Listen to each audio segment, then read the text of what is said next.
Okay mga tol, reaction tayo sa naging laban ni Marlon Tapales, no? Kung bakit siya natalo kay Naoya Inoue. So isa lang masasabi ko mga tol, ibang level talaga si Naoya Inoue. Power, speed, yung accuracy, yung counter. Lamang na lamang talaga si Inoue.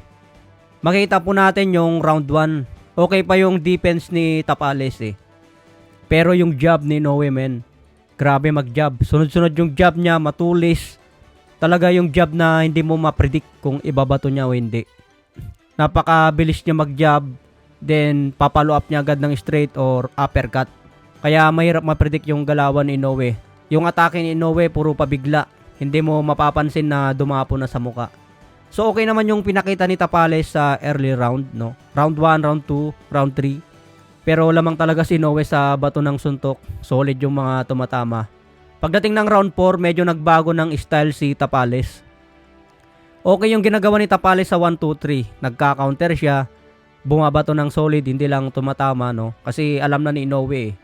Yung mga tirada kasi ni Tapales, napanood na ni Inoue sa mga nakarang laban niya. So hindi nagbago, ganun pa rin.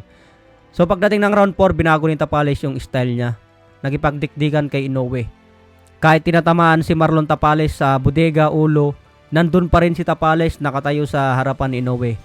Yung tipong tinatamaan ka na pero nandun ka pa rin sa harapan niya. Mas gusto ni Inoue yung kasi mas makapagbato ng maraming kombinasyon. So ang nangyari sa round 4 mga tol, solid eh. Kahit mapapanood yung highlights.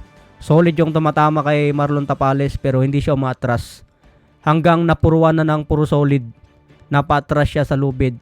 Kaya bumagsak si Tapales. Kahit gaano kakalakas kung paulit-ulit yung patama sa'yo na malakas, bibigay din ng katawan eh. Ganun ang nangyari kay Tapales. Matigas si Tapales. Andun na yung tibay niya. Pero pag paulit-ulit kang tamaan na malakas, wala eh. Babagsak ka talaga. So nakarecover pa si Tapales sa round 4 kahit bumagsak na.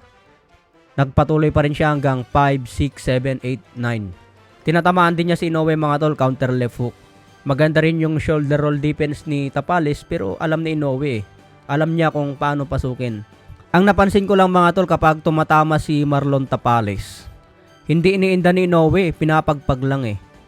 Pero kapag si Inoue ang tumatama, makita po natin talagang yumuyuko si Marlon Tapales, lalo pag katawan.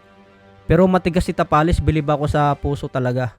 Kahit maraming suntok ang kinain, kayang-kaya pa rin niya.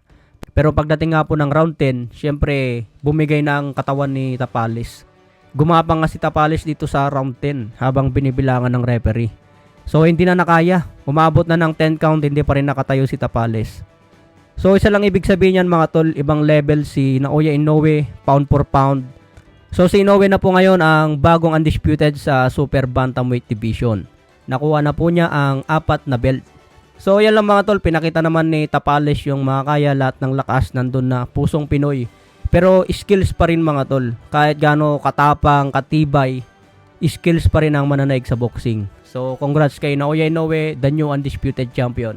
Congrats din kay Marlon Tapales mga tol. Kaya suporta lang tayo sa kanya. Ganyan talaga ang boxing. May panalo, may matalo.